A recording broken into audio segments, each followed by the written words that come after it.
Good morning. Well, today we're going to speak about special occasion speeches. Even though you are on Wednesday of this week going to be presenting your intro speeches, I think we've kind of gone through that. You ought to know what that entails. Those are 1.5 to 2 minute speeches. We will do them on camera. The second speech you will do, which will be done the following Wednesday, which I believe is the 27th of May, is your special occasion speech. These come up pretty quickly in the summer sessions, unfortunately. We discussed it a little bit the other day. I'm just going to kind of walk you through the chapter. I believe I sent you the outline for both this chapter, which is chapter 22 in the book, Special Occasion Speeches, and also chapter 3, which talks about ethics in public speaking in a global society. And we will talk about that on Monday, Memorial Day. I will simply send you the lecture. Just give it a watch. I also sent you a couple of TED Talks to look at, so you should know where you're at with all of this. I'm going to have to check my notes here and see where we're going. And let's see. All right. So the goals really of the chapter 22 on occasional speeches have to do with learning what are the types of speeches, and I mentioned that a little bit the other day. It could be anything from introducing someone to presenting an award, receiving an award, a commencement address, a keynote address, a speech of tribute, a wedding, a funeral, an after-dinner speech, coach in a locker room. All of these are things that you can select from. And I believe the two YouTube clips I sent you gave you two extremely different examples. One was from a movie called Friday Night Lights, and it was a coach talking to his team before the big game or at halftime of the big game. And that was actually improvised by the actor on the set, so it makes it even a little more special. And that's about a minute and a half. The first minute and a half of that is the part that's really important for you to watch, because in that minute and a half, Billy Bob Thornton, who is an excellent actor, manages in a minute and a half to really only speak about 45 seconds of that time. And this shows you the value of a pause, or as an actor would call it, a dramatic pause. Sometimes the best thing to say is nothing. You say a word, maybe it sticks and it kind of wafts through the audience and then has the effect at once, and then you go on. So there are many ways to be an effective public speaker, and they don't all involve speaking. And part of that is reading your audience, knowing who is in your audience. Okay, so those are the kinds of speeches there are. Let's say a special occasion speech is one in which you're called upon to mark an event, to celebrate, commemorate, entertain. And they recognize life's special moments, both happy and sad, that distinguish themselves from any other kind of speeches. Special occasion speeches serve two important functions. They magnify the significance of an event, and they help unify the audience. We talked about this, or I mentioned this the other day, I think, in our live session. When you hear a eulogy at a funeral, speech at a memorial service, for instance, that's not for the person who passed away. They're dead. It's for all the people who showed up. People who either cared about that person or disliked that person, but for some reason showed up. They needed something. They needed, I guess you'd call it closure.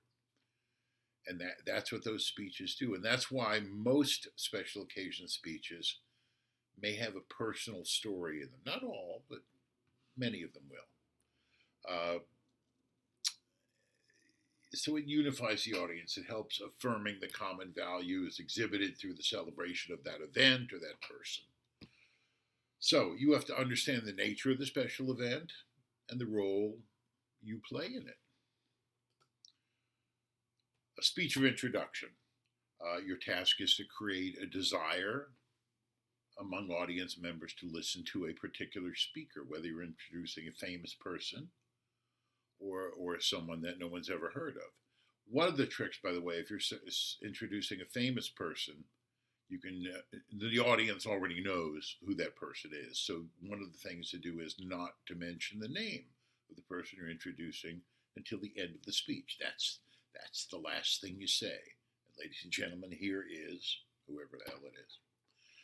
You're a warm-up for the main speaker. You pave the way and you psychologically prepare receivers for that speaker's presentations. Remember I talked about how we all have 6 or 7 thoughts running through our head all the time, got all those trains going. So you try to get it down to a few less trains running before the main speaker gets up there. That makes it a little easier for he or she to present.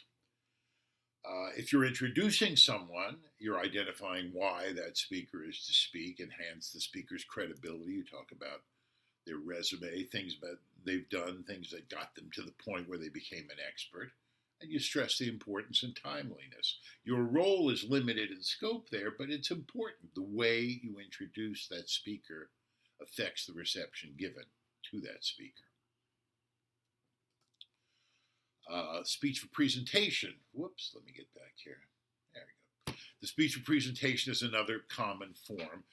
This can be presentation of an award, such as the Nobel Prize or a teaching award at a school, science fair, whatever. Again, like the speech of introduction, it's usually brief, but it contains somewhat more formal praise for the subject. Your responsibilities as a presenter, you're summarizing the purpose of the award.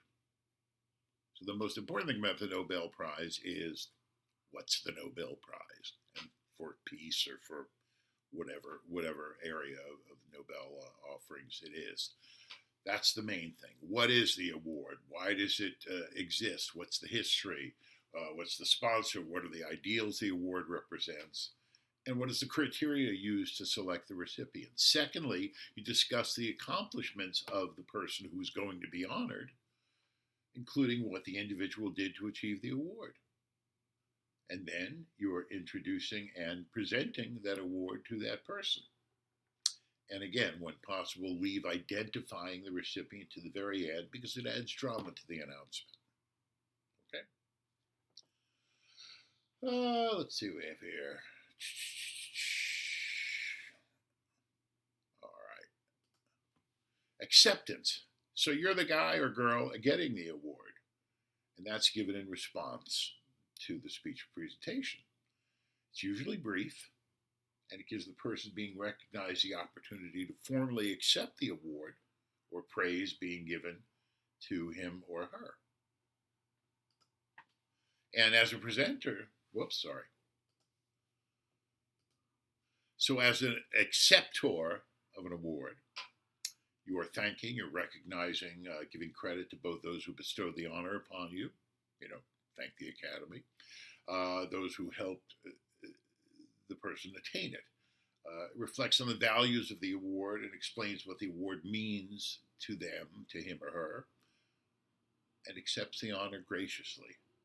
Speeches of acceptance, though usually brief, are often inspirational in tone, and when well done, leave no doubt in the mind of the audience members that the award was given to the right person.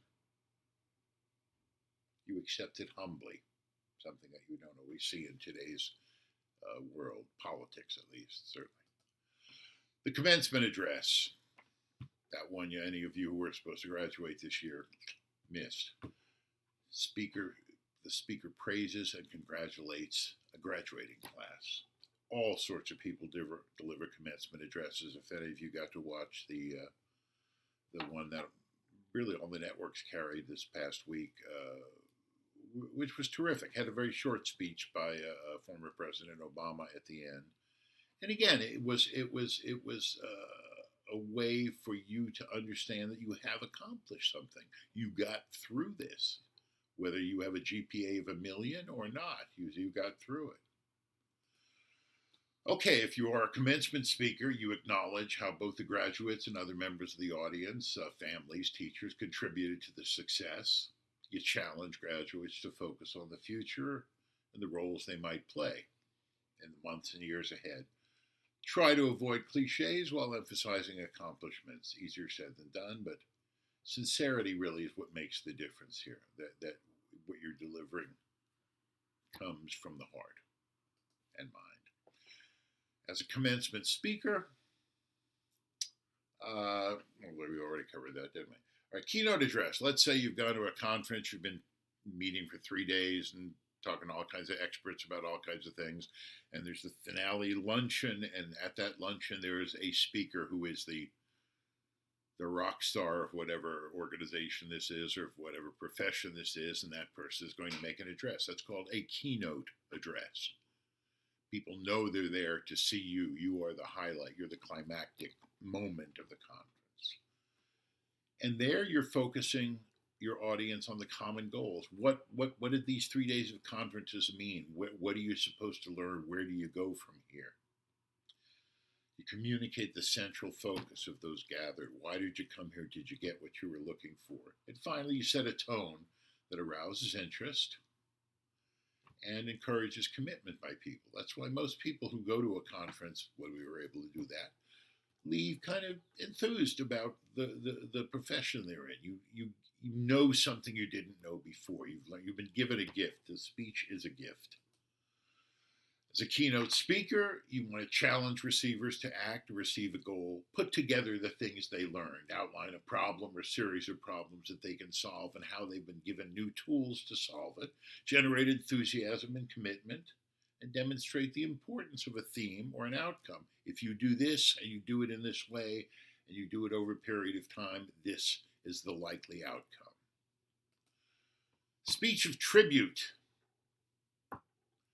This can be somebody's either there or not there. It's a form of commemorative speaking delivered to honor a living or dead person or an event. The speech of tribute has the purpose to acknowledge and praise the honoree, much like an introduction speech, except perhaps nobody's getting up to talk. The main features that characterize this kind of a speech of tribute, there's a section that describes what makes that subject of the speech worthy of special recognition. A section that explains in more depth what the subject accomplished, and a section urging the audience to be inspired by the honoree's accomplishments so that they will seek and achieve, hopefully, new and greater goals. There's 3 points. As I told you before, any good speech really doesn't have more than 3 points in it, because the brain just doesn't seem to accept more than 3 points at a time. I don't know why. If you are giving a speech of tribute, you want to inform the audience of the accomplishments of a person or the importance of an event that we're marking. Memorial Day next week would be one. What are we memorializing? Heighten the audience's awareness of and appreciation for the contributions or values of the honoree. And to achieve this, the tribute speaker needs to involve the audience members by making those contributions relevant to their lives. Again, why do you sometimes have a personal story? What this person did for me, and what this person did to make the profession that I'm in much more valuable to the world and more valuable to me personally. Okay? Eulogy. Eulogy is an important one, but this is a time for us to talk about how do you get an audience's attention. If you are the best man at a wedding, unless it is a non-drinking affair, you are at a wedding, people are going to be pretty buzzed by the time the wedding has happened. By the time the best man speaks, everybody's kind of 3 sheets to the wind. So you have to do what's called an attention getter in the beginning of the speech. And it can be anything from tapping the glass to waving to screaming to jumping on the table. But in the case of a eulogy, the best thing to do is nothing. Simply stand there at the podium. People know what they came for. And eventually, the focus naturally comes to the person who is going to memorialize the deceased person. Okay? Usually it's presented at a graveside or at a memorial service. Some can be very brief. Some can last very long. In your case, we're talking 3 minutes at most. Okay? Your responsibilities in delivering a eulogy are to acknowledge the special loss suffered by family of the deceased and or society or just the group gathered. You celebrate the life of the deceased by acknowledging the legacy of the individual. You emphasize, checking notes here, sorry, the uniqueness of the essence of that subject with honest emotion. The thing we talked about, presence. I'm there. I'm honestly telling you about this person. Anecdotes, personal stories, perhaps quotations from others about what this person means to you. And when you do that, it reaches the audience in a way that lets them know, yeah, that's why I'm here. That's why I came to honor this person. You're giving closure to people. Cliched as that sounds. The after dinner speech. This is a lot like the wedding speech. Everybody's buzzed. You're entertaining the audience. That's really all it is. No technical or complex information. Lighthearted, humorous, satirical. Pretty simple. That's one of it. The last one we'll talk about is the speech of inspiration. You're in the locker room, much like the Billy Bob Thornton clip that you hopefully watched on YouTube. And you are getting the team to go out on the field and play the best they can. You know the psychology of each of the players on your team. It's the end of the season. It's the big game. And you know how to reach them in a way that motivates them, not crushes them, not makes them angry, not makes them stupid, makes them realize that they are not individual players. They are a team. And that inspires people. The other clip that you watch, and then we'll end for today, the other clip that you watched is from The Marvelous Mrs. Maisel, which is on Amazon Prime. And you're watching the very beginning of the first episode in which the bride is giving a speech. That's already unusual. And the bride is giving a very short speech. And as I told you before, this is a kosher wedding, meaning that no shellfish are on the menu. Certain things just don't happen at kosher weddings. And she ends with a little joke, basically, by claiming that there's shrimp in the egg roll. Whether there is or not doesn't matter, but it throws the whole wedding into a tizzy. The whole point is that in just a minute and a half in her speech, and in just a minute and a half of Billy Bob Thornton's speech, a transformation occurs. Something happens. People feel the moment. And that's what you really want to do in any kind of a occasional speech, is you want to add to the moment, not detract from the moment. So that's the speech for the following Wednesday. Remember, this Wednesday we'll be doing the introductory speeches. I wish you luck. Hang in, stay safe, and I'll see you soon.